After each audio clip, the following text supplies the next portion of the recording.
നമുക്ക് എല്ലാവരുടെയും account balance check ചെയ്ത് നോക്കാം. ഫസ്റ്റ് ഇത് ഇവിടെ അശ്വതി ഇരിക്കുന്നുണ്ട്, കള്ളവണ്ടി കയറാനുള്ള കാശ് പോലും എന്റെ കയ്യിലില്ല. ഞാൻ മുംബൈ തെരുവുകളിൽ തേരാപ്പാര നടക്കുകയാണ്. ഇവന്റെ മുഖം കണ്ടാൽ അറിഞ്ഞൂടെ ഇവൻ ചിക്കിലുള്ള വീട്ടിലെ പയ്യനാണെന്ന്. ഇവനെ രക്ഷപ്പെടുത്തിയ വകയിൽ ഒരു 5 ലക്ഷം രൂപ നമുക്ക് വാങ്ങിച്ചെടുത്തൂടെ? പണം ഇന്ന് വരും, നാളെ പോവും, നാളെ വരും, മറ്റന്നാൾ പോവും, 4 നാൾ ഒന്നായിട്ടൊരു പോക്കുണ്ട്. എന്റെ കയ്യിൽ ഇത് മാത്രമുള്ളടാ. നീ പുറത്തേക്ക് ഇറങ്ങി വാതിലടച്ച ഈ അണ്ടർവെയർ ഊരി ജനലിൽ കൂടി ഞാൻ തരാം. എന്നെ വേർബോഡി ആയിട്ടെങ്കിലും ജീവിക്കാൻ അനുവദിക്കണം.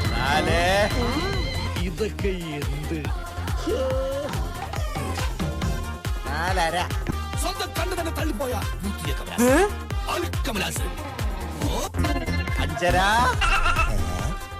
ഇതെന്നാ പരിപാടി?